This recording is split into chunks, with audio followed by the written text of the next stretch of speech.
Então, como eu já disse na semana passada, que foi a abertura de um ciclo de palestras que eu denominei seminário permanente. O seminário, em geral, às vezes acontece dentro de um dia, dentro de uma semana, mas eu coloquei essa questão de seminário permanente, tendo em vista a nossa turma de teologia e depois a possibilidade também de aproveitar, como passou um tcheco por aí, foi aproveitado, então eu também sempre que posso, eu cato um desses viajantes que passam por aqui, então ao passo que se condensar tudo dentro de uma semana fica mais difícil. Já fiz um evento, dois eventos, um primeiro de uma semana, um segundo de 2 dias, na faculdade, 2, 3 anos atrás, e agora, então, essa ideia desse seminário permanente que eu já tenho visto em outros lugares. Hoje eu vou falar para vocês sobre uma proposta de estudo, uma proposta para o estudo da imaginária cristã a partir de uma certa postura, de uma certa posição do Romano Guardini. Romano Guardini é um teólogo, é um filósofo, é um liturgista, é um sacerdote e foi um bispo cardeal. Nasceu na Itália, mas muito jovem já foi para a Alemanha, então cresceu e teve uma formação alemã. E se converteu ao catolicismo já com a idade mais avançada, então foi uma conversão muito fervorosa e frutífera. E o Romano Guardini parte de 2 distinções que não agrada a muita gente, e vamos falar, já vamos chegar lá. Então, quando vai se analisar uma obra de arte, estamos falando particularmente de obra religiosa, de arte sacra, então nós temos que levar em conta o contexto cultural em que essa obra foi desenvolvida, foi criada. Existe uma expressão técnica que é o contexto vital, mas eu acho, no nosso caso, eu prefiro usar o contexto cultural, que para nós é mais abrangente do que o contexto vital, segundo a concepção alemã. A partir do século XIX, surgiram várias metodologias, várias definições, a catalogação, a denominação de estilos, então uma preocupação muito grande com a forma e não com o contexto cultural. Temos que levar em consideração que a religiosidade está incutida na cultura. Para que haja religiosidade é preciso que antes haja a cultura. Então, um povo que não tem uma cultura estabelecida não tem condição de manter uma certa religiosidade.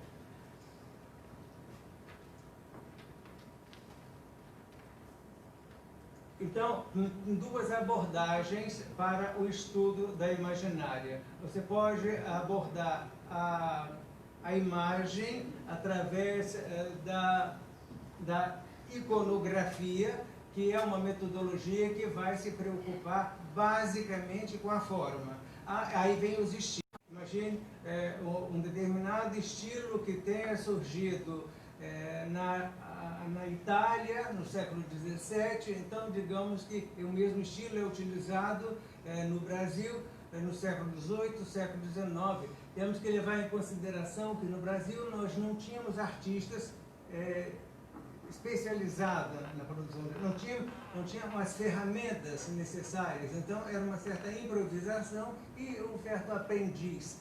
É claro que tinham os mestres, não resta dúvida, mas não aqueles mestres tão abalizados quanto os mestres europeus. Então temos que ver essa distinção. Então querem colocar tudo dentro do mesmo pacote de classificação a esse determinado estilo. Imagina o estilo da Itália do século XVII, o mesmo estilo no Brasil no século XVIII, século XIX. Isso é muito complicado. Às vezes ajuda para conhecer um pouco, mas, por outro lado, atrapalha, porque os historiadores da arte, em geral, querem encaixar a determinado estilo em determinado século. E a coisa não é assim.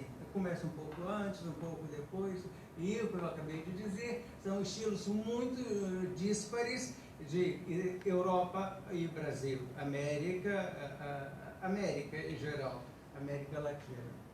Iconografia, a iconologia, então, eu falei, primeiro, duas metodologias para se estudar a imaginária. A iconografia, que eu acabei de dizer, e a iconologia. A iconologia é um estudo mais abrangente, que não vai se interessar tanto pelas formas, quer dizer, aliás, não vai se preocupar nada pelas formas, vai se preocupar mais com o contexto cultural no qual aquela obra foi produzida. Então, a metodologia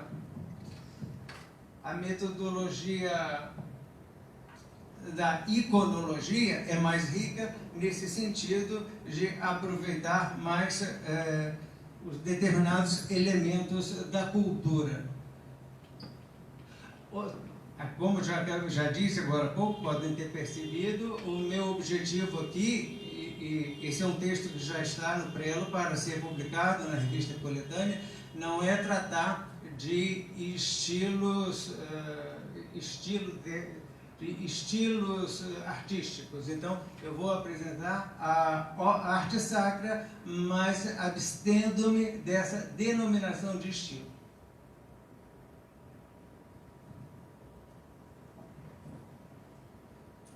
E me respaldo em Romano Guardini, como eu falei agora há pouco, e o Romano Guardini, então, ele divide esse estudo da imaginária. Aliás, esse texto publicado pelo Romano Guardini é exatamente uma crítica a um historiador da arte.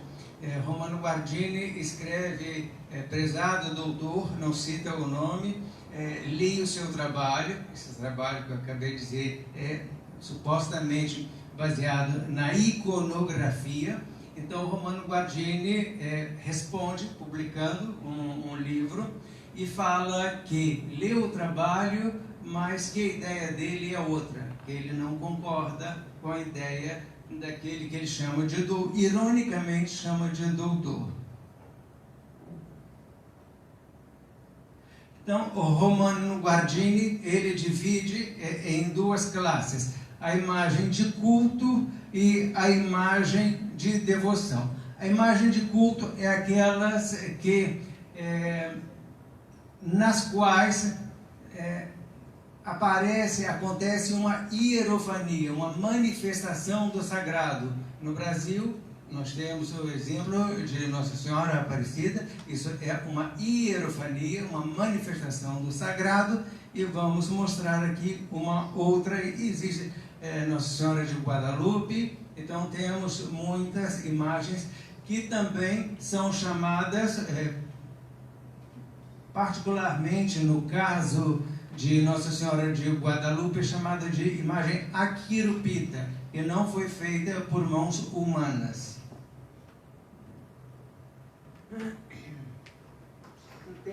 Isso aqui no teclado não funciona melhor, não me dou muito bem isso.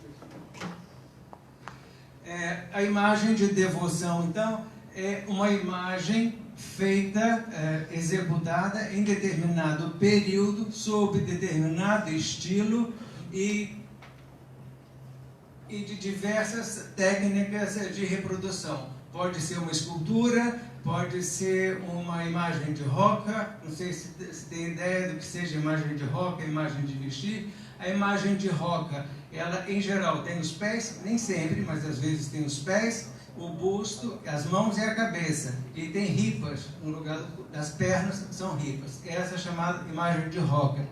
Imagem de vestir, a imagem de roca também é uma imagem de vestir, mas a imagem de vestir propriamente dita, ela tem o tronco, ela não tem as ripas, ela tem o tronco, mas não um tronco artisticamente trabalhado, com a policromia, com com a pintura. Então, teremos oportunidade de ver. Então, imagem de roca, eu não coloquei nenhum modelo, mas sim de imagem de vestir. Essa é o que eu acabei de falar. Acham que essa seja uma imagem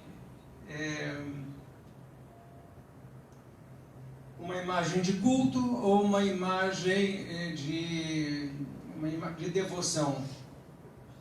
Dá para perceber? Uma imagem de culto, uma imagem de devoção?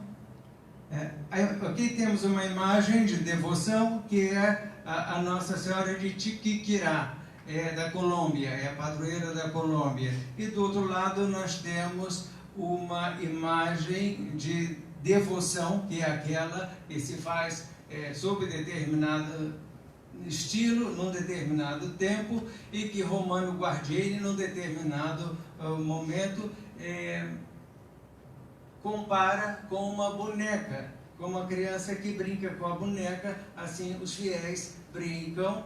Estou falando isso no sentido figurado, obviamente. Então, os fiéis têm toda essa satisfação de vestir e de produzir também a roupa. Essa roupa, por exemplo, essa capa, o vestido, é bordado ao ouro, é uma imagem espanhola, e existem muitos ateliês na Espanha que se preocupam com isso, só para fazer a roupa de determinada escultura, de determinada imagem para cada ano. Então, aqui eu acabo de mostrar a imagem de Chiquinquirá, que ela é uma imagem inicialmente pintada numa tela. Essa pintou-se a imagem de Nossa Senhora do Rosário. Depois, como ficou sobrando espaço na tela, a pessoa que mandou, o comitente, o proprietário que mandou fazer essa imagem, então, mandou pintar a figura de Santo André, porque tinha o primeiro monge dominicano que chegou nessa região para missionar foi Frei André. E depois a imagem de Santo Antônio, porque esse proprietário chamava Antônio. E fez a imagem, essa tela, essa pintura ficou numa casa. Anos depois ele se mudou, a imagem ficou como que jogada, esquecida. A cunhada veio da Espanha para viver na Colômbia. Quando chegou na Colômbia, o marido já estava com outra família. Então ela foi para as proximidades do cunhado e encontrou numa casa lá, encontrou essa tela abandonada. Ela cirziu a tela, porque estava rota, e cirziu com linha e guardou a imagem. E num determinado dia, quando ela estava na capela, acompanhada de mais uma pessoa, e finalmente chegou a cunhada dela, e houve uma manifestação. A imagem como refletiu e transmitiu uma vibração muito forte, uma hierofania, uma manifestação do sagrado. E então, a partir daí, começou esse culto, e que depois, isso foi no século XVI ainda. Depois, a hierofania se deu em 1586, e em 1829, Pio VII a declarou padroeira da Colômbia. E a imagem interessante é que o que é essa coisa do fiel, da materialidade diante da sacralidade. É uma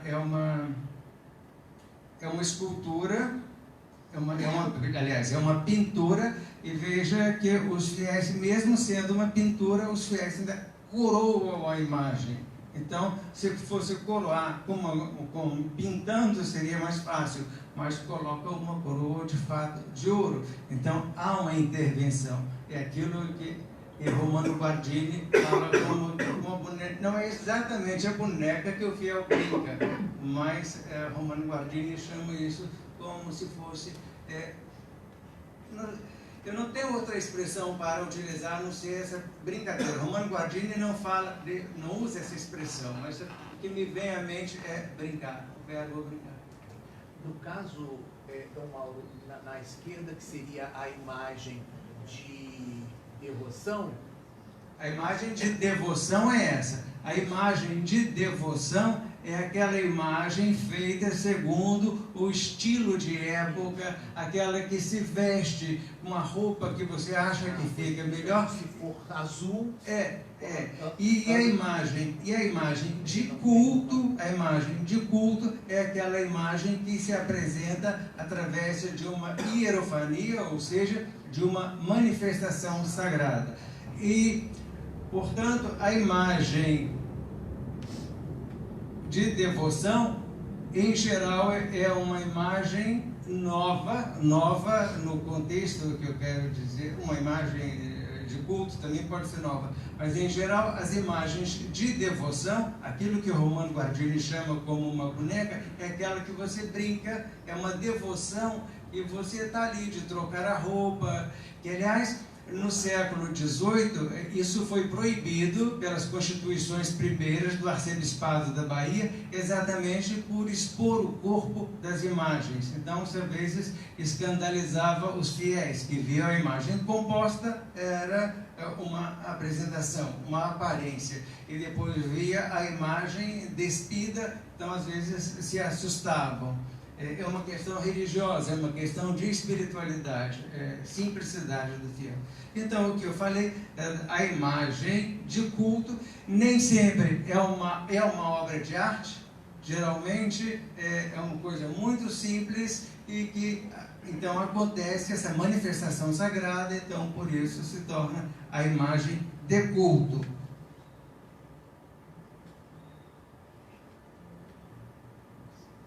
Aqui estão as referências dessa imagem espanhola, Nossa Senhora dos Anjos, e é uma equipe que a imagem é do século XVII, mas a roupa é de 2007, vê que é uma roupa recente, então é um ateliê que está continuamente produzindo adereços para as sagradas imagens. Essa é uma outra imagem de culto, é uma outra imagem de devoção. Obrigado. É uma imagem de devoção, veja que é um dos mistérios do Rosário, é uma sequência desses mistérios que está pintada no Mosteiro de São Paulo, na igreja abacial do Mosteiro de São Paulo, de um artista alemão, Adalberto Grinisch. Ele veio para o Brasil, salvo engano, o mosteiro foi construído por volta de 1912, ele veio por volta de 1920 para pintar, então, a abadia recém-construída, a igreja abacial. E Adalberto Grinisch foi discípulo, companheiro do que formou a escola chamada Boironense, Desidério Lenz. Desidério Lenz foi um que poderiam chamar de... Ele não foi exatamente monge, ele não seria, poderiam chamar de oblato também, não. Talvez irmão converso. Foi um religioso, mas não um monge propriamente dito. E ele... que havia estudado em universidade, através da matemática, ele desenvolveu essa técnica pictórica como elementos da matemática, e a matemática sendo um instrumento de ligação com Deus. A imagem, toda a técnica do Desidério Lenz parte, então, a partir de números. Depois tem uma publicação de um alemão que foi publicada em 2010, salvo engano, semelhança e presença, a história da imagem antes da era da arte. É um estudo do século XV e veja, não sei se vocês conseguem perceber, mas já pelo título ele está fazendo uma crítica dessas imagens que são produzidas antes do século XV, que não são consideradas de arte. Então, a arte começa exatamente no século XV, do século XV em diante. O que quer dizer? São as imagens, segundo a concepção de Romano Guardini, então, seriam as imagens de devoção, já não mais as imagens de culto.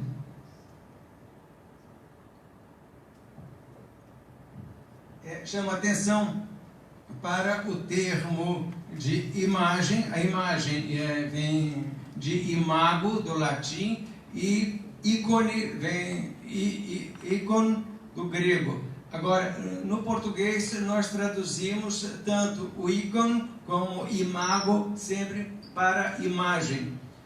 Isso, às vezes, causa um pouco de confusão. O ícone, para nós, ícone é uma pintura, mas na espiritualidade oriental é uma técnica pictórica que se chama escrever. Portanto, não se diz pintar um ícone, mas escrever um ícone. E no Ocidente, na denominação, na classificação sobre os conceitos de belas artes, mesmo esse ícone do Oriente é considerado para nós uma técnica pictórica e não tem o mesmo conceito de uma imagem sagrada como é para os orientais.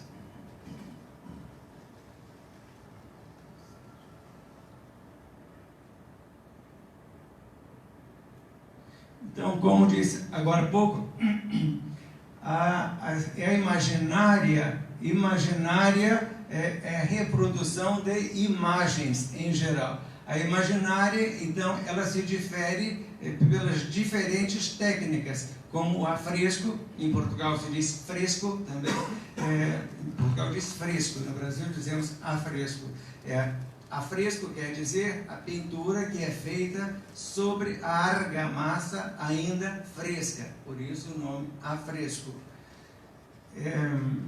Então temos várias técnicas de reprodução imagética: afresco, escultura, mostrei agora há pouco uma pintura e uma escultura.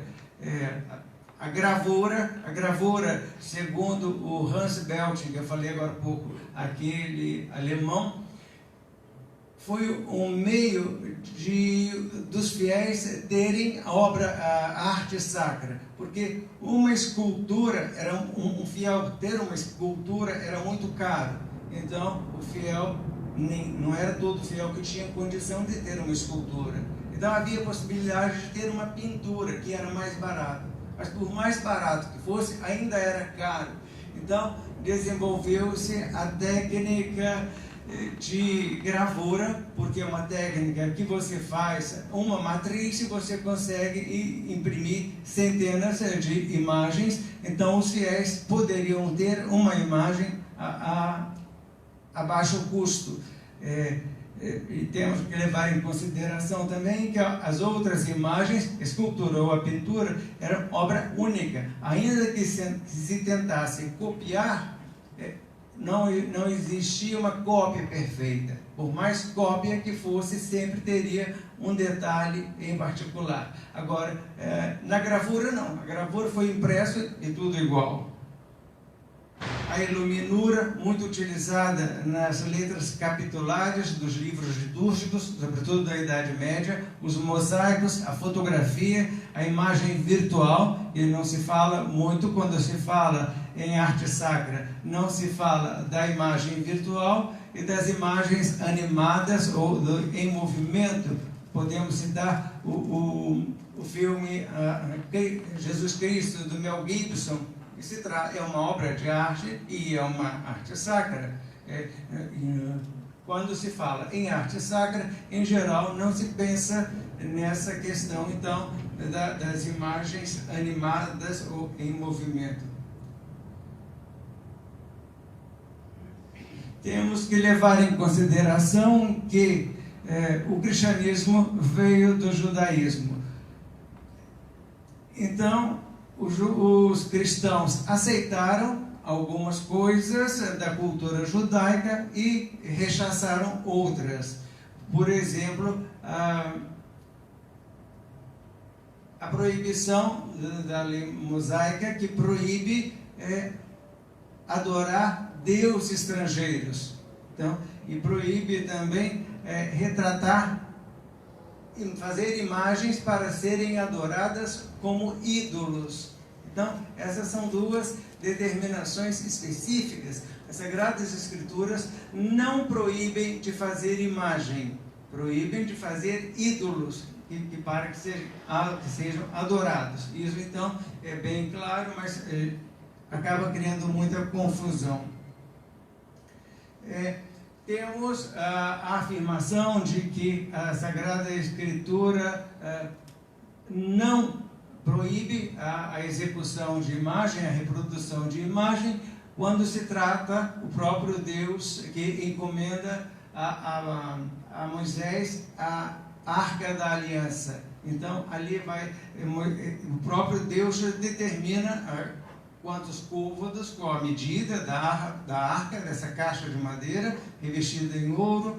Determina, então, que por cima, no propiciatório, tenham 2 querubins e que ela seja ornada com flores e gemas, que são botões das flores, e romãs. Então, veja que tem reprodução imagética, sobretudo querubim, que é uma imagem celestial, mas que está sendo reproduzida, mas não para adoração. E, em se falando da imaginária cristã, nós temos que, da imaginária em geral, mas particularmente da imaginária cristã, nós temos que nos ater muito ao simbolismo, né? A imagem, uma imagem, simplesmente uma imagem que não significa nada, ela não é um símbolo, ela é um sinal. Ela pode ser um sinal, mas não é um símbolo. Então, alegoria, temos também as escolas que tratam, já tenho falado isso aqui outras vezes, as escolas que tratam da Sagrada Escritura através da interpretação alegórica e de uma interpretação literária. Desse mesmo modo, isso também está presente nas Sagradas Imagens. Então, tem uma determinada alegoria, portanto, que contém um determinado símbolo. Nesse contexto de alegoria, temos, então, a videira, que a princípio é considerada como um símbolo do povo hebreu, mas no Evangelho de São João, o Cristo se apresenta como a própria videira. Então, são imagens, são símbolos utilizados no Antigo Testamento, são chamados protótipos, né, do que vai acontecer no Novo Testamento. José do Egito prefigura Cristo quando ele é vendido por 20 moedas e depois o Cristo é vendido por 30 moedas. O rochedo que jorra água na travessia do deserto, e depois a água e o sangue que jorram do peito de Cristo como símbolo da Eucaristia e do batismo. O Cordeiro Pascal da Páscoa judaica, que representa o Cristo que será imolado, substituindo então o Cordeiro pelo pão. A partir de então, não tem mais na ceia cristã, na Páscoa cristã, já não tem o Cordeiro, mas o Cristo que se imola sob a forma de pão. Devemos considerar no âmbito da Belas Artes a própria grafia, lembrando a consideração da iconografia, imagem, ortografia, a escrita. Portanto, segundo a classificação da Belas Artes, a própria letra já pode ser considerada uma obra de arte. E temos aqui, então, uma carta de profissão de um monge daqui do nosso mosteiro, no ano que fez a profissão, no ano de 1677. Não sei se conseguem perceber os elementos. É um E estilizado, com elementos fitomorfos e particularmente com a ave. Eu não vou decodificar isso agora por causa da demora. Vai demorar, suponho que vocês entendam um pouco a fertilidade da planta que se renova através da semente, que perpetua a sua espécie através da semente, a ave que representa a ressurreição do Cristo e a abelha que produz a cera, que produz o mel, que é a caridade, símbolo da caridade fraterna, e também a própria abelha que produz a cera do círio pascal, então, que é o próprio Cristo. Estão conseguindo ver a abelha daí? Não? Não. Edson, me ajuda aqui, por favor.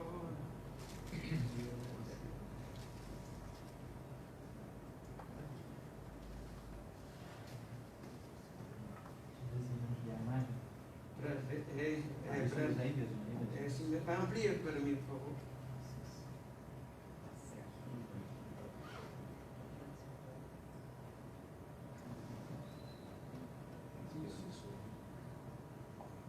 Aqui está a abelha. Aqui, ainda não dá para ver, está pequeno, não?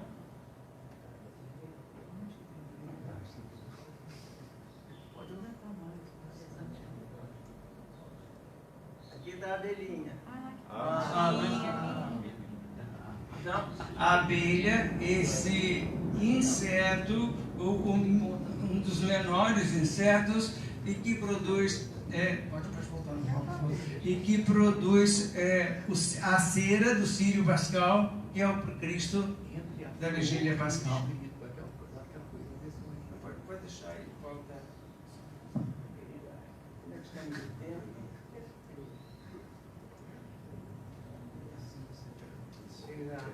Então, aqui nós temos, voltando a falar da escola de arte de Boiron, então nós temos uma sequência de estampas que tratam, que representam todas as horas do ofício divino, da liturgia. Então, esse é um ofício que foi extinto pelo Concílio Vaticano II, que é o ofício de prima, quando os monges rezavam essa primeira oração do dia, depois das laudes, já na luz do dia, e quando ia para a vinha para trabalhar. Veja que é o Cristo que abençoa, o Cristo que está mandando para a sua messe, e o trabalhador com a pá, com uma foice, e a própria videira que enrosca no rô, que é uma letra símbolo do Cristo, uma das letras do Cristo. Então, como já disse, são 8 alegorias dos ofícios das horas canônicas. Aqui nós temos o ofício de Noa, que é o último ofício do dia, propriamente dito. Depois nós temos a oração de vésperas, mas que já está na transição entre dia e noite. Dessas horas menores, nós temos Noa, então, que é a última oração do dia. E o que tem nesse símbolo é a barca, que é a própria igreja, a igreja que vai, que continua, que navega pelos mares, às vezes calmos, às vezes agitados. As flores como fertilidade espiritual, depois os dons da Eucaristia, pão e vinho, depois também os dons, as virtudes da pessoa. A imagem está bastante pequena, não? Dá para ver? E lá em cima que tem uma mão. lá em cima é a mão de Deus que abençoa e que está esperando o fiel com a coroa de louro, que é a coroa que está no livro do Apocalipse. Os foram coroados pelas virtudes, bom êxito na vida cristã. Ainda continuamos passando do judaísmo para o cristianismo, como eu falei agora há pouco, a caligrafia, que vem do grego grafê. Caligrafia é modalidades nas artes visuais, é uma das modalidades das artes visuais.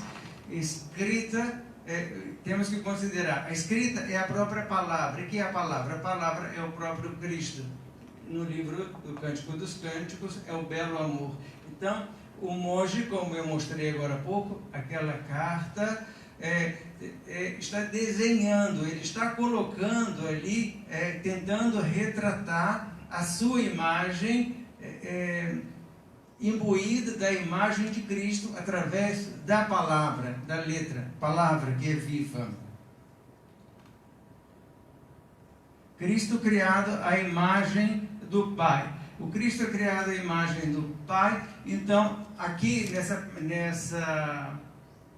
nessa passagem nós podemos perceber o que está no livro do Gênesis. Através do corpo, o Cristo, não sou eu que estou dizendo isso são os santos padres que dizem, e isso eu posso até dar referência depois, mas isso está, sobretudo, nas leituras hagiográficas do período do Natal.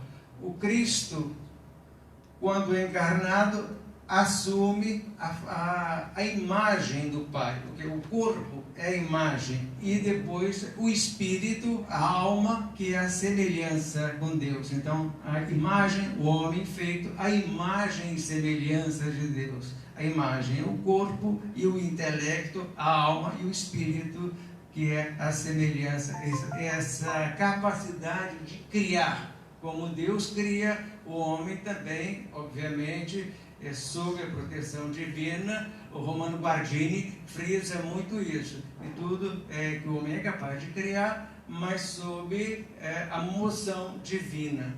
Então, é o que eu acabei de falar. O corpo representa a imagem, a encarnação do Verbo representa a imagem do Pai, e o Espírito, a semelhança que está narrado no livro do Gênesis. Jean-Claude Schmitt é um medievalista francês e que se debruça também sobre o estudo da imaginária cristã. Eu chamo a atenção para um ponto aqui que particularmente me atrai muito, que os fiéis que cultuavam no passado, os fiéis que cultuavam as sagradas imagens, depois do Concílio Vaticano II, as puseram abaixo. Então, foi uma quebradeira nas igrejas. Então, o Vaticano II manda tirar as imagens da igreja. Então, é má interpretação. Tiram, às vezes, muitas das imagens, e essas imagens que deveriam ser veneradas pelos fiéis, agora, de uma certa forma, elas passam a ser veneradas pelos acadêmicos, porque os acadêmicos passam a estudá-las com uma certa veneração. Não uma veneração no sentido de fé, da fé como o cristão tem, mas que acaba sendo uma fé que move a esse estudo, sendo um estudo acadêmico. Eu não sei se percebem o que eu quero dizer. É um outro tipo de fé, mas é uma certa religiosidade também. É um tanto irônico, mas é uma realidade. Então, Jean-Claude Schmitt diz que essa questão de identificar o Pai pela imagem do Filho e pelo intelecto, pelo Espírito, Jean-Claude Schmitt diz que isso só foi possível a partir do século XII. Veja, atravessou o milênio inteiro para só depois de um milênio entender isso. Uma coisa que, a princípio, tão óbvia, mas não se deram conta. Então, segundo Jean-Claude Schmitt, esse medievalista francês, que defende essa ideia. Aí eu chamo a atenção aqui por uma questão de quando se usa uma imagem. Quando se usa a palavra imagem, a imagem às vezes tem o sinônimo de qualquer coisa. Você viu aquela imagem. Então é importante especificar de que imagem você está falando. É uma pintura, é uma escultura, é uma gravura. Então é interessante tipificar, determinar que técnica de reprodução está sendo usada naquela imagem a qual você está se referindo.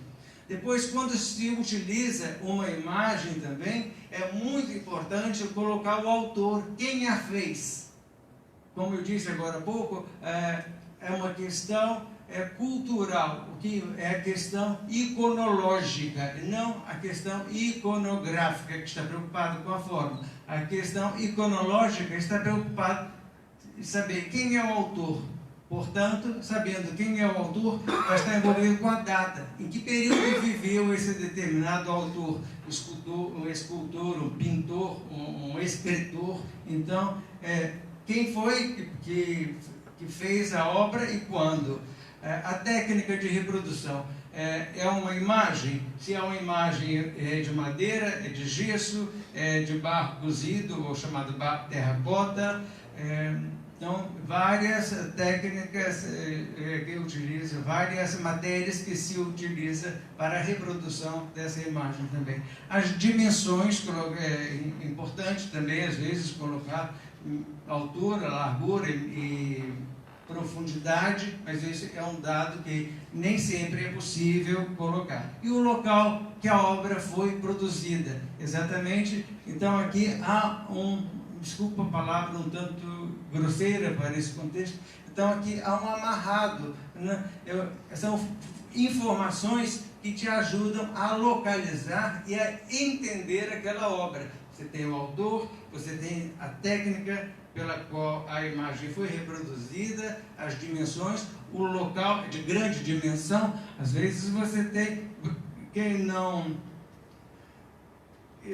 conhece, quem nunca pesquisou, não vai saber qual a dimensão do nosso Cristo Redentor, qual a altura, qual a largura.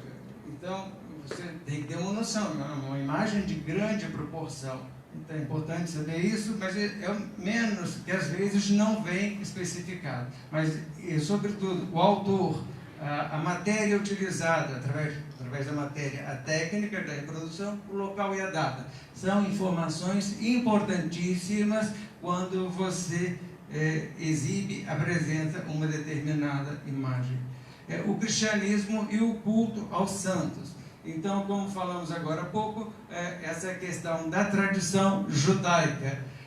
Você veja que nos textos da Sagrada Escritura, nos textos dos hebreus, não existe, como eu mostrei, a questão da Arca da Aliança, mas também a literatura hebraica é uma literatura imagética. Você lê o Cântico dos Cânticos, por exemplo, você vem na mente uma paisagem, você vem à mente os personagens. Então é uma literatura muito viva.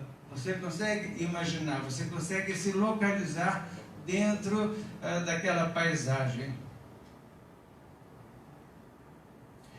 Por exemplo, os cristãos conservaram a fé monoteísta e a literatura veterotestamentária. Por outro lado, relegaram o apego à lei e o sacrifício no templo.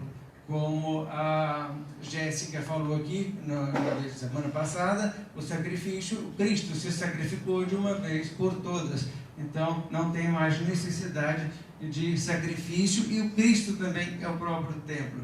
Depois, uma outra questão muito conturbada foi a utilização do incenso. Os judeus usavam incenso no culto, mas os pagãos também utilizavam incenso no culto pagão, e sobretudo para incensar os imperadores. Isso causava uma inquietação nos cristãos. Então, dentro dessa vicissitude, eles ficaram até o século VII, quando então adotaram a utilização do incenso no cristianismo e, sobretudo, a partir do século XII, com o culto à Sagrada Eucaristia. Então, aí vai se utilizar cada vez mais o incenso e com respaldo bíblico. Veja quantas vezes nos Salmos, no livro do Apocalipse, e quantas vezes se fala do incenso, tanto no Velho quanto no Novo Testamento. É o que eu falei agora há pouco, de Jerusalém a Roma. Então foi adotando elementos culturais de outros povos. Então, se o culto judeu era um culto hermeticamente fechado, mas sempre acabava adotando elementos de outras culturas, aí o próprio Deus vinha, dava um puxão de orelha, eles voltavam atrás, se arrependiam como um bezerro de ouro, eles voltavam atrás e mantinham o pacto com Deus, mas sempre acabavam recaindo. Então, diante de essa relação do povo hebreu com os outros povos, com as outras culturas pagãs, era proibido pelo próprio Deus, e sobretudo o matrimônio, para não se envolver, a questão dos filhos, mas sempre acabavam se envolvendo. Já os cristãos não tiveram essa percepção de fechamento, mas pelo contrário, de abertura. Então, à medida que o cristianismo avançava de Jerusalém a Roma, então eles iam adotando, como adotaram a estatuária dos gregos. Dos gregos também adotaram muitos elementos da utilização diária deles, como por exemplo o cibório. O cibório, eu uso uma expressão, talvez possa ser considerada até um pouco vulgar, o cibório é como se fosse uma marmita, a vasilha que o grego levava a comida, a ração diária, e que os cristãos aproveitaram para guardar as hóstias consagradas. Então vejam a adaptação, isso sem falar do uso da imagem. Então adotaram o vocabulário greco-romano, a adoção da estatuária grega, a substituição de oráculos pagãos pelos santos. São Bento, por exemplo, quando chegou em Monte Cassino, ele trocou 2 altares dedicados a 2 deuses pagãos e substituiu um por São Martinho de Tours, e o outro por São João Batista.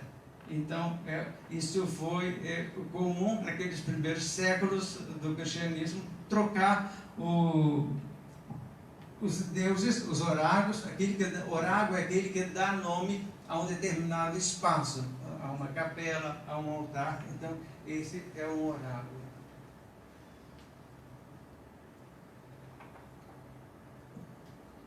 E substituíram também os ídolos pela Virgem Maria e os mártires em geral, os outros santos, isso, a Virgem Maria e os outros santos, mas a partir do século II, do século III, e os mártires mais para frente. Não foi, quer dizer, os mártires a partir do século II, e dos outros santos mais para frente. O culto pelos romanos, então, foi estabelecido que latria, adoração somente a Deus, e dulia, ou também hiperdulia, a dulia aos santos em geral, dulia ou hiperdulia é o culto à Virgem Maria, que não é uma latria, mas também não é uma simples dulia. Então se usa às vezes a palavra hiperdulia. Abusos quanto às sagradas imagens, que acabam sendo desrespeito, e por vezes também causam a ilegibilidade. Você chega nos grandes santuários, hoje em dia você encontra o guardanapo com a logomarca, o logotipo de Nossa Senhora Aparecida, de Nossa Senhora de Fátima, de Nossa Senhora de Tiquirá, e assim por aí afora. Você limpa a boca, limpa a mão e joga fora. É uma sagrada imagem. Isso acontece também com os livros, a reprodução da palavra, para a liturgia da palavra na missa. Então acabou, virou o mês, você vai na lata de lixo. A Sagrada Escritura, então vai para o lado de lixo. Então, ainda com essa questão do logotipo, então vem no guardanapo, vem no pacote, vem em tudo. E você usou, consumiu, jogou fora no lixo. É um desrespeito à Sagrada Imagem. Depois, a sobreposição de imagem. Tem sido muito comum, você coloca a imagem da Virgem Maria de fundo em sombra d'água, e depois escreve o que você quer escrever ali por cima. É um desrespeito, você está escrevendo em cima da imagem. E a lei de causar uma certa ilegibilidade. Se fica sombra d'água, mas às vezes há uma confusão ótica também. A liturgia e o calendário cristão. Esse calendário cristão foi de suma importância para a reprodução das imagens, porque através do calendário você tem os dias específicos de exposição dos santos à veneração do grande público. Às vezes, falando antes do Concílio Vaticano II, como a imagem tinha, como a igreja tinha vários altares, várias denominações de santos, vários santos. Aqui na nossa igreja nós temos o costume Santa Escolástica, vai lá, pelo menos acende as velas de Santa Escolástica.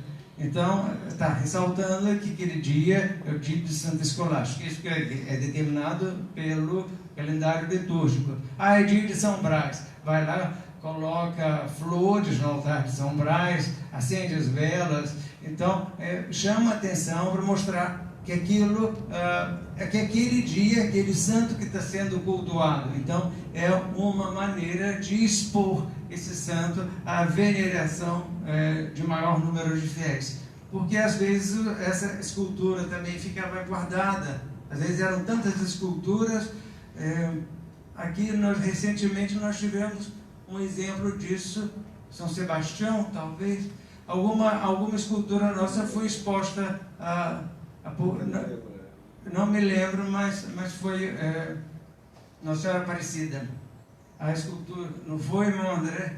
A escultura não temos Nossa Senhora Aparecida, a nossa igreja é do século XVII. A devoção da Virgem Maria já é do século XVIII. Então, não tem nenhuma escultura. E agora, quando se comemorou o centenário, foi exposta uma imagem do irmão André. Não a imagem do irmão André, é uma imagem de Nossa Senhora Aparecida pertencente ao irmão André. Irmão André ainda não tem imagem. E o que é essa celebração litúrgica? A celebração litúrgica não é apenas recordar, mas é inserir-se no mistério de Cristo, que é a vida dos santos. Foi aquelas pessoas que se dedicaram o máximo possível à adoração desse Cristo. Então, integrar-se no mistério do nascimento, morte e ressurreição de Cristo, que se prolonga através do tempo e do espaço. Não somos religiosos de uma comemoração simplesmente, mas de vivência, de fato.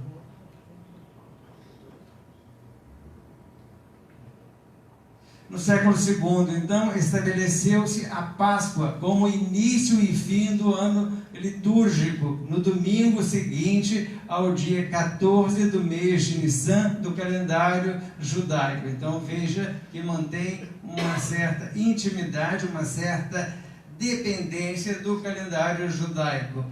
Depois, no século II, que a igreja passou a celebrar o natalício dos santos, falecimento dos mesmos, particularmente através do martírio.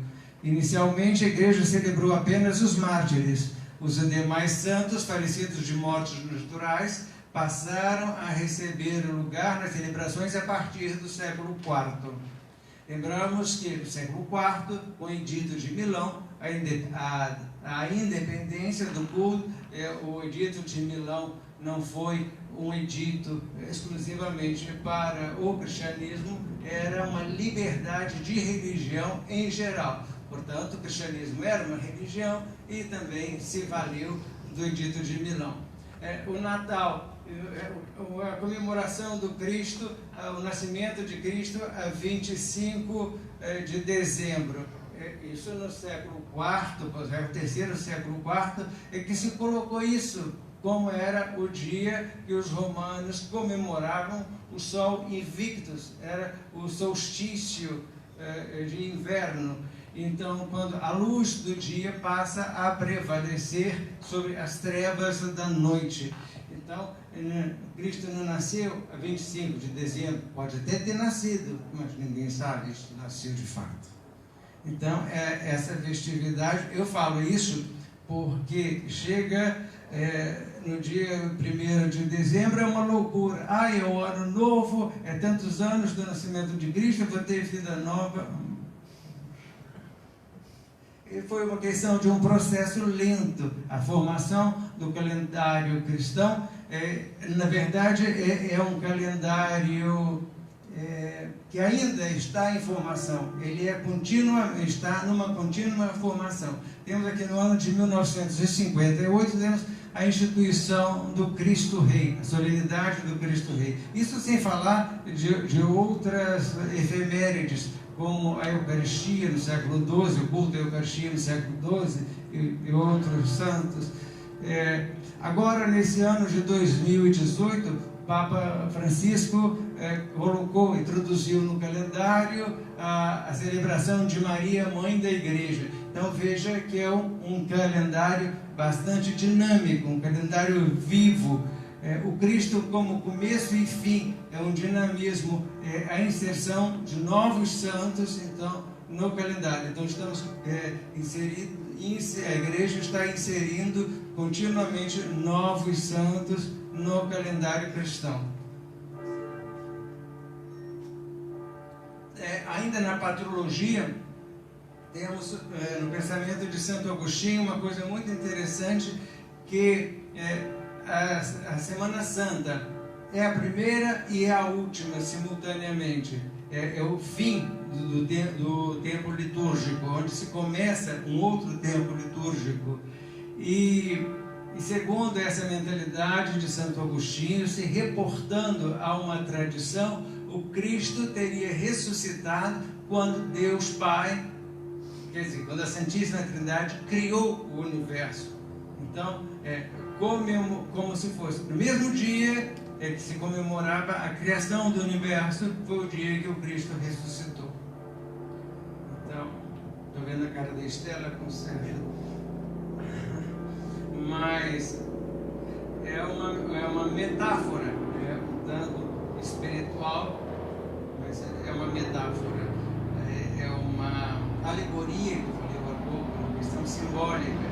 Não sabemos essa questão da data, quantas noites, na nossa pequena existência, quantas noites já separaram 2 dias. Então, como que vamos saber a datação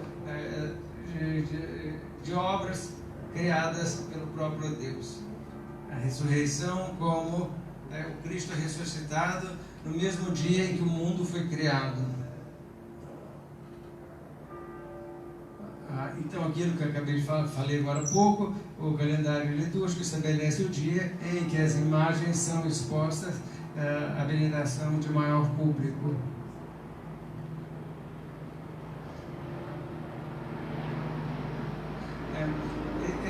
Na Idade Média havia uma preocupação muito grande com os cristãos iletrados. Eram poucos que sabiam ler, então a imagem era um processo visual, fazia parte de um processo visual em conformação com as Sagradas Escrituras, em conformidade com as Sagradas Escrituras, com o que o fiel ouvia nas homilias e visualizava nas imagens, que a audição é efêmera, você ouve e daqui a pouco o vento leva, ao passo que a visão é mais intensa, ela retém mais a mensagem.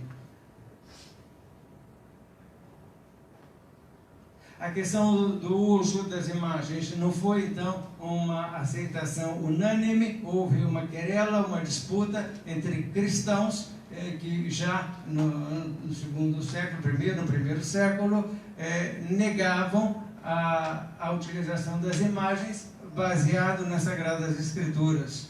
E outros afirmavam a utilização da igreja baseada nas Sagradas Escrituras. No século III,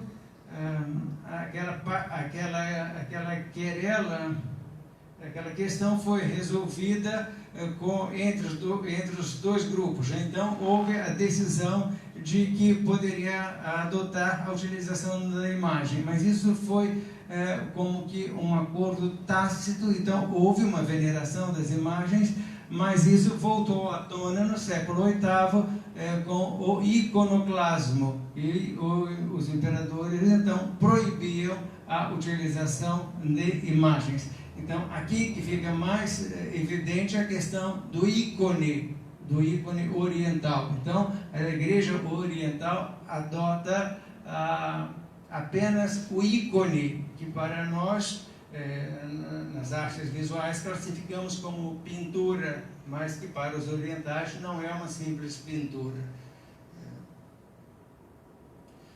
Depois, a utilização das imagens sofreu um grande embate também no século XVI, com a reforma protestante, com a reforma luterana. A partir de então, os pintores, os artistas deixaram de reproduzir as sagradas imagens e passaram a reproduzir outros gêneros de pintura, principalmente retratos e natureza morta. Natureza morta é coisa que se trata frutas, e que se trata a própria vida na eternidade.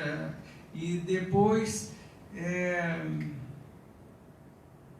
então, o retrato de pessoas importantes, não era qualquer um que era retratado com imagem. Então, as grandes personagens tinham seus retratos. Então, você visita os museus, você vê a quantidade de retratos, não que não houvesse antes, mas essa proliferação de pintura de retratos foi a partir do século XVI, com a reforma protestante. A Jéssica falou aqui na semana passada da celebração celebrada inicialmente nas residências, e que depois a fração do pão, a partir do século II, então, passou a ser celebrado no século III, passou a ser celebrada em edificações já destinadas à celebração do culto eucarístico. No ano de 232, então, temos uma residência transformada. Na verdade, uns falam que é uma residência, mas outros falam que é uma espécie de fortaleza que foi transformada em igreja, em um local próprio ao culto, à dedicação do culto cristão. Depois, uma coisa muito importante também foi a partir do século III, com a criação dos cemitérios, né? Esses cemitérios eram o que hoje chamamos às vezes columbário, como se fosse uma casa de pombos. Aqui no Rio de Janeiro temos o ossário da catedral, mas não era uma questão de simplesmente ossário, era o próprio sepultamento. Quem conhece o cemitério das Carmelitas de Santa Teresa, como um armário na parede que você coloca os corpos lá. Uma sala, uma grande sala, você coloca os corpos lá. Depois tem um outro columbário no Museu de Arte Sacra de Paraty, na igreja de Santa Rita. Então, uma construção, não é um cemitério horizontal, como temos hoje, mas um cemitério vertical, onde tem um outro columbário também, Nossa Senhora do Pilar, em Salvador.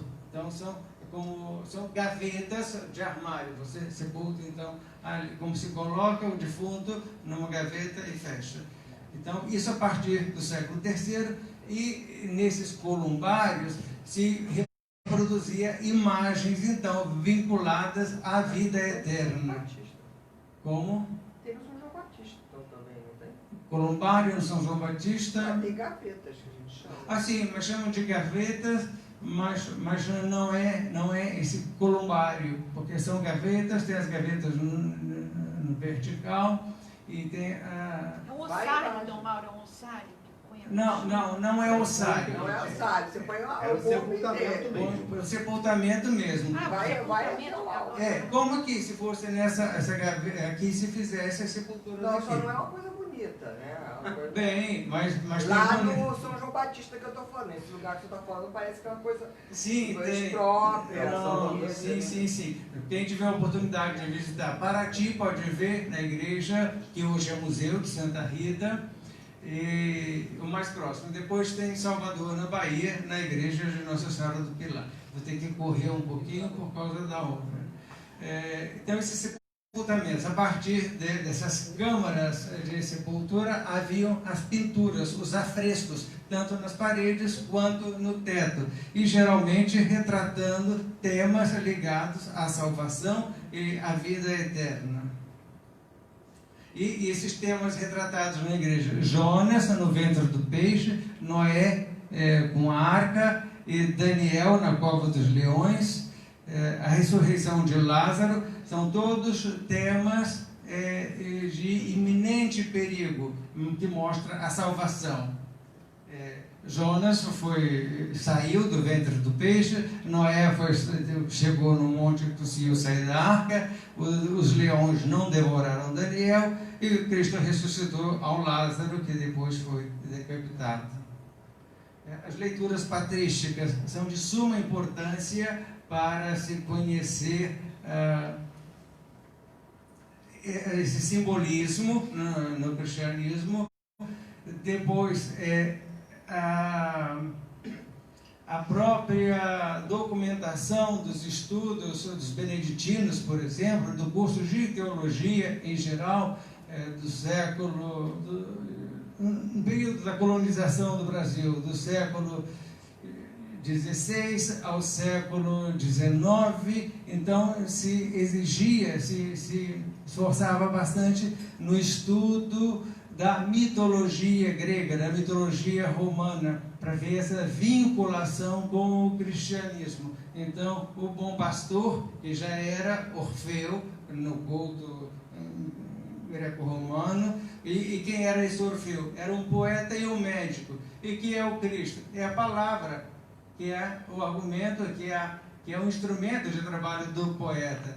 E o método é a medicina, o Cristo é o Salvador. Conseguem entender isso com poucas palavras? Cristo, poesia. Então, o poeta, a palavra de Orfeu se faz poesia no Cristo. E a medicina, que é a própria salvação. Endymion, que disputa com Zeus, preferindo dormir para sempre, a fim de permanecer sempre belo e imortal. Então, o que é? A crença na imortalidade, na vida futura. As técnicas de reprodução, já falei disso antes, um pouco, já falei disso. Os gêneros de pintura foi uma coisa que eu ainda não falei. As pinturas são classificadas, então, em paisagem, natureza morta, pintura histórica, paisagem. Paisagem eu acho que é muito comum, você consegue mentalizar qual que é uma paisagem. A natureza morta, vou mostrar dois exemplos aqui. A pintura histórica, por exemplo, no Museu de Belas Artes, a Batalha do Havaí, aquela batalha do Pernambuco, a Batalha do Riachuelo. Batalha do Riachuelo, então são pinturas históricas. Depois, mais contemporâneas, nós temos as pinturas abstratas, que às vezes não sabemos o que está de fato retratado, e que muita gente às vezes nem sabe o que está retratando também. A iluminura, como eu já disse, que é um tipo de pintura, e o ícone também. Já falei isso aqui. Então, aqui um tipo de natureza morta. A natureza morta foi uma das reproduções feitas, como diz, em grande escala, a partir do século XVII, depois, então, da Reforma Luterana. quando já não se produzia tanto a imagem dos santos. Então, é claro que se produzia a imagem dos santos também, mas temos que levar em consideração que agora os católicos produziam imagens de santos, mas na Flandria, os Países Baixos, hoje, Flandria, hoje parte da Alemanha, os Países Baixos, Holanda, então essa parte da Alemanha, chamada Flandria, era onde se cultuava, então se produzia natureza morta e em maior escala. Veja, a vida lá foi exatamente uma caveira, um crânio, já aqui é uma ceia, são as alegrias que temos na vida e que passam. Aqui, ironicamente, um peru aparentemente vivo, mas já está abatido e já está pronto para ser consumido. Está na torta de peru e já está pronto para ser comido. É uma ironia. Depois tem essa questão aqui também desse caramujo, da utilização do vinho aí dentro, como uma questão de ressurreição, de imortalidade. Aqui temos a gravura, técnica de gravura, essa de um mosteiro beneditino da Bélgica, um mosteiro de Affligem, a abadia de Affligem, na Bélgica, que foi fundado, salvo engano, em 1090, por volta de 1090, foi destruído pelos calvinistas, mas no século XVII, o prepósito, uma espécie de prior com um pouco mais de poder, produziu várias obras e contratou Boécios, irmão de Rubens, o pintor, o Boécios, para ilustrar a literatura do próprio Benedito Efiteno. E contratou Rubens e De Grayer para pintar a igreja. Ele reconstruiu a igreja demolida pelos calvinistas, então agora contratou Rubens e De Grayer para pintar a igreja. Então veja que no século XVII, esse prepósito, engraçado que ele, sendo um prepósito, uma espécie de prior, ele escreve um tratado, e ele estava subjugado a um abade comendatário, que era um bispo, e ele escreve e publica uma obra contra os abades comendatários, com apoio do bispo, que era um abade comendatário. Sinal e símbolos, a comunicação se dá através de sinais, né? Estou falando, vocês sabemos, porque temos um contexto, temos algum comum. Se chega um russo que deu a palestra, um tcheco, eu vou falar com um tcheco que nunca ouviu português, se eu não sei nada de tcheco, não vai haver comunicação entre nós. São sinais sensíveis, o que é perceptível. Depende de um conhecimento prévio. Você vê o relógio, você sabe que isso é um relógio, porque nós denominamos que isso é um relógio. Se eu chego numa tribo da Amazônia que nunca teve contato com o povo, não vai saber que isso é um relógio.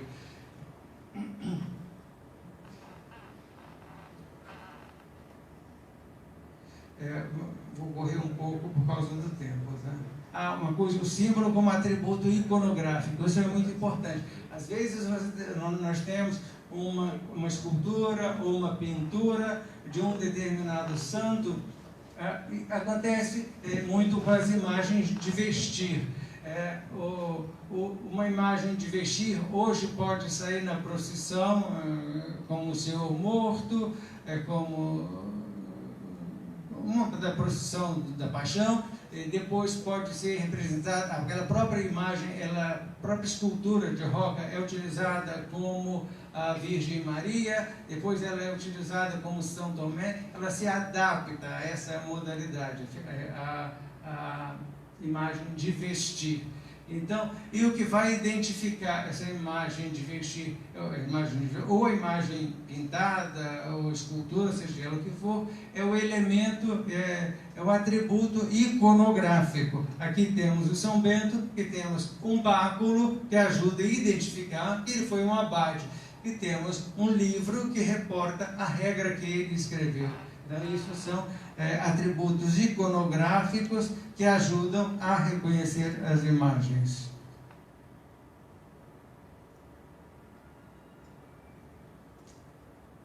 A imagem, no contexto de São Tomás, era um objeto que induzia o conhecimento de outro objeto. Então, se conhecia a imagem, ela conseguia reproduzir apenas essa garrafa, não um movimento. Então, hoje, esse conceito de imagem do século XIII não corresponde mais à nossa realidade da imagem em movimento, da imagem virtual. A questão do símbolo, o conceito de símbolo, existe uma definição de símbolo, isso é muito importante para a restauração. O símbolo não é emendar, é colocar junto. A palavra símbolo quer dizer colocar junto.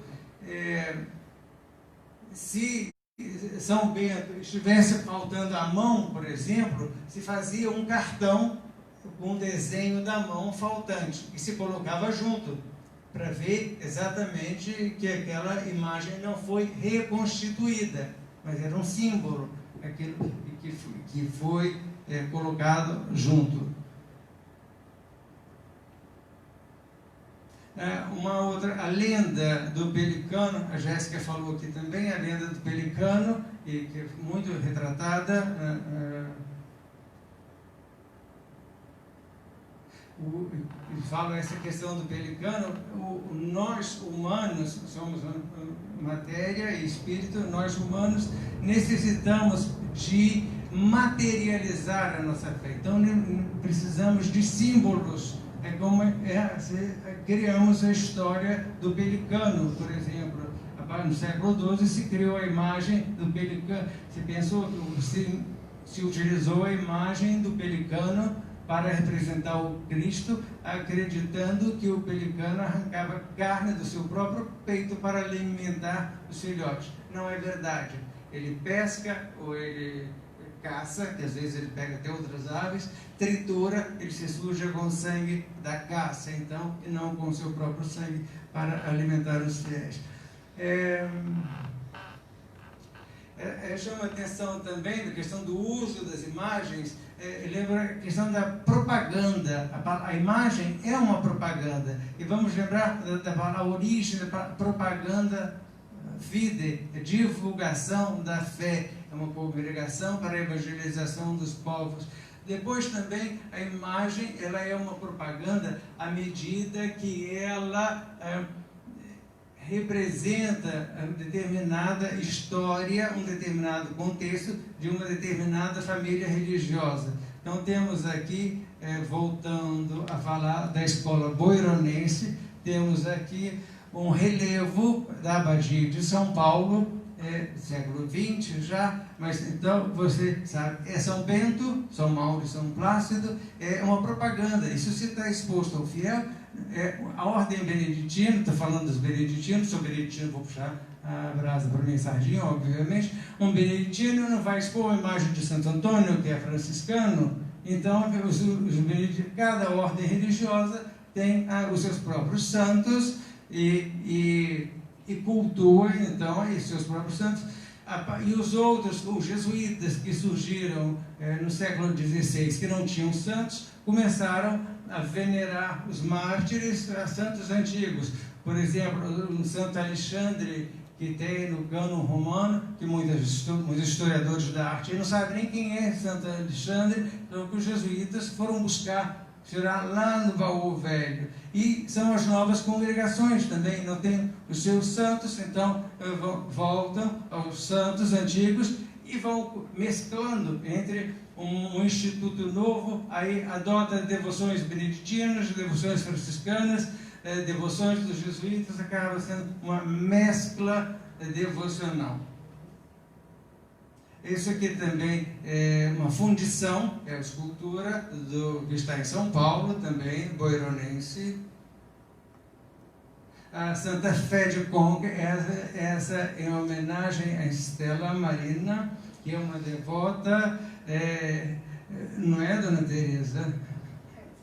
E Dona Teresa também, é uma abadia beneditina na França. Então, ela surge a partir de um sonho, aí se reproduz a imagem, essa imagem ela adquire uma escultura, e essa escultura, através do sonho, ela é cada vez mais enriquecida com ouro e pedras preciosas. Então, aí é aquilo que Romano Guardini chama de uma boneca. Não estou criticando, gente, não estou zombando, por favor. A imagem de culto está muito ligada à liturgia. A imagem de culto é a simplicidade, é o que eu falei, aquela então que se apresenta através de uma hierofania, e a imagem de devoção, aquela que está ligada a um ato devocional.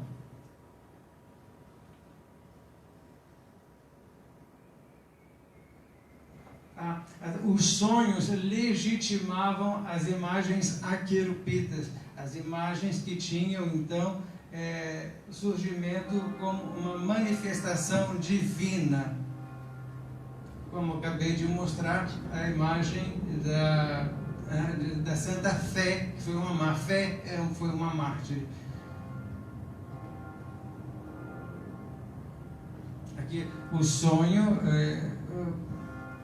pintar o sonho e sonhar com a imagem. Você então pintava uma imagem a partir daquela, você visualizava aquela imagem no seu subconsciente, quando você sonhava, então era um culto que ia se desenvolvendo a partir do sonho.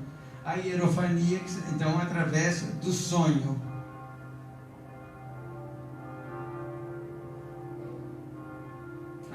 Sonhar, pintar o sonho, quer dizer, a imagem, eu posso pintar o sonho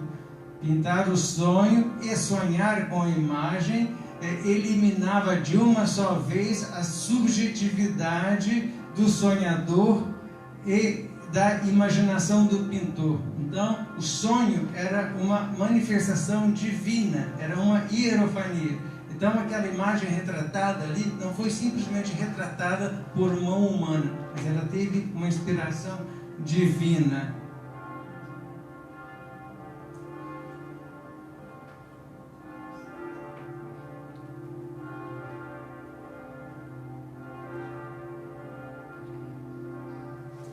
Baxandal tem é um outro estudioso, é um judeu que estuda arte sacra também. Morreu agora, há uns 10 anos atrás, era da Inglaterra e morreu nos Estados Unidos. Ele pesquisa na Itália, então, particularmente, ele depois é Florença, mas depois engloba toda a Itália. Esse pensamento é muito importante. O pintor, no século XV, era um profissional, alguém que visualizava as imagens santas e praticava exercícios espirituais que exigiam um alto grau de precisão e visualização, ao menos dos episódios principais da vida de Cristo e Maria, para adotar uma distinção teológica. As visualizações do pintor eram exteriores e as do público interiores. É como uma ruminação. O pintor, o artista em geral, é aquele que conhece a história sagrada através das homilias, através da Sagrada Escritura, então tem um certo desenvolvimento intelectual. Ele rumina, essa é a espiritualidade dele que está aqui dentro. Então ele vai exteriorizar a sua espiritualidade através das artes plásticas, e o outro então vai interiorizar através disso que foi exposto pelo artista. Romano Guardini. A imagem de devoção faz aflorar do interior do fiel e do artista e do comitente. A imagem de devoção, essa que eu falei, com o que Romano Guardini às vezes compara como uma boneca. Então é aquela, o artista quer colocar mais uma florzinha, a pessoa, o proprietário quer que coloque mais ouro, então vai sempre incrementando a imagem.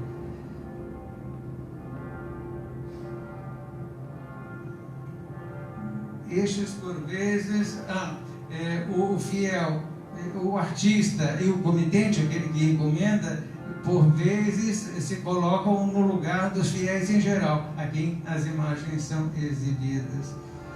Desse modo, a imagem devocional é fruto da vida interior da comunidade, de um espírito de época marcado por ideologias e movimentos culturais e da experiência que faz o crente na vivência da sua fé. Então, isso aqui, a imagem de devoção é isso aqui, é o fruto do meio.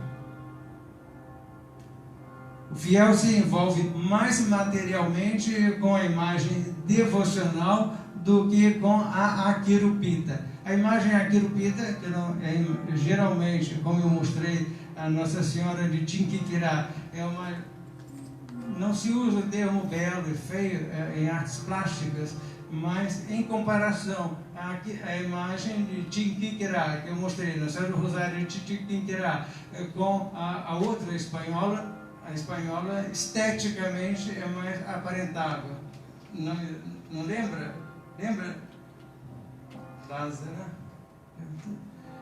Não resta dúvida de que as imagens devocionais também se reportam a Deus. Uma imagem devocional, ela pode, em determinado momento, ter uma hierofania também. Ela pode deixar de ser uma simples boneca e ter uma manifestação do sagrado. O fato é que, com o advento da imaginária devocional, as hierofanias têm sido cada vez mais remotas. Então, Deus já não se manifesta tanto como se manifestou em Aparecida, como se manifestou em Tinquiquirá, mas agora, então, é só a imagem produto de um meio.